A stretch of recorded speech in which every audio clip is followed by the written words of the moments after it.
Most guys finally decide to get serious about money, and it usually goes something like this. They download a budgeting app, track every dollar, start feeling that restriction, and then quit 2 weeks later.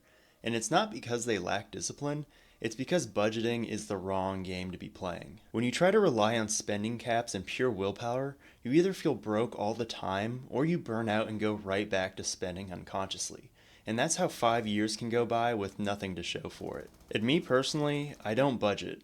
I don't track every dollar, yet I've still added tens of thousands of dollars to my net worth over the last few years. Instead, I have a simple system that I follow.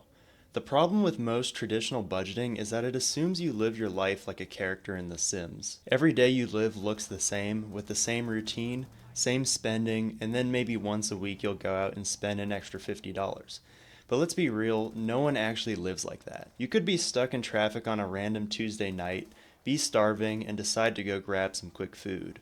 Or a buddy calls you on a Thursday night to go grab a few beers.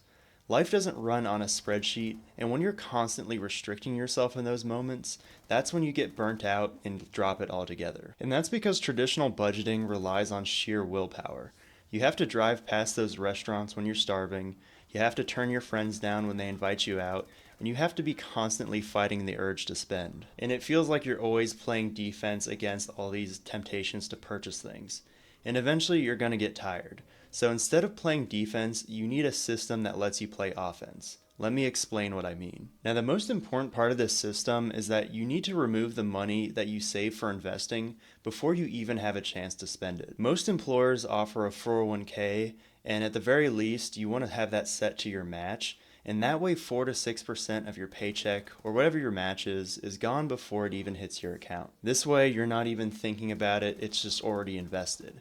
And you can even take that a step further by setting up automatic investing with a brokerage account too. This way every month a set amount just leaves your account and goes straight into investments. And this automatically removes any personal errors from making those investments happen. So when you're out on a Friday night grabbing a beer, you're not going to be sitting there wondering if you should have invested that $5 instead. Now once the investing is handled, you still have to decide what you're going to do with the rest of your income. And this is where a lot of people go back to a traditional budget where they may have $400 for food, $100 for clothes, and $60 for entertainment. But that's not how my system works, and I just have a few personal rules that keep me in check. For something like coffee, I know I'm going to be going out once a week and grabbing a coffee because that's just my thing, and if I happen to randomly grab a second one during the week, I know it's not the end of the world because I know what my baseline is and I'll naturally drift back into that once a week habit. Same thing goes with eating out. I usually only go out to eat maybe once or twice a month because I just cook a lot and that's how I live.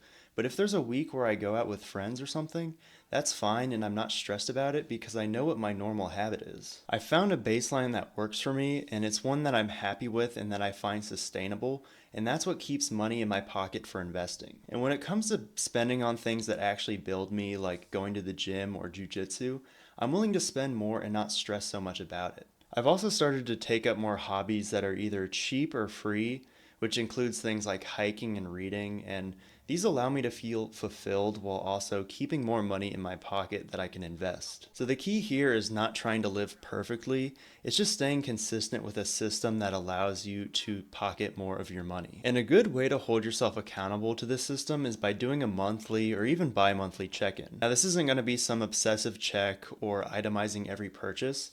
It's really just a quick overview of how your spending went for the month. It'll look like opening up your banking app and seeing where your money actually went. Now, if you spent more money than usual on things like DoorDash or subscriptions, then you know where you need to tighten up for the next month. But if most of your money went towards things like groceries, utilities, or the gym, then you know you're on track. And the point isn't to overanalyze every dollar, it's just to stay aware and correct course when needed. And this is also the perfect time to zoom out and look at your cash reserves. Because if you've covered your bills and your emergency fund is solid, but you've still got extra cash on the side, that's perfect money to be put into investments. And that's how you use this system to accelerate your net worth. So the goal of money management in your 20s isn't to see how disciplined you can be, it's to build a system that you can actually live with. Because the goal isn't to just grind through something for 2 years and then burn out. It's that this system will be something you follow for the rest of your life.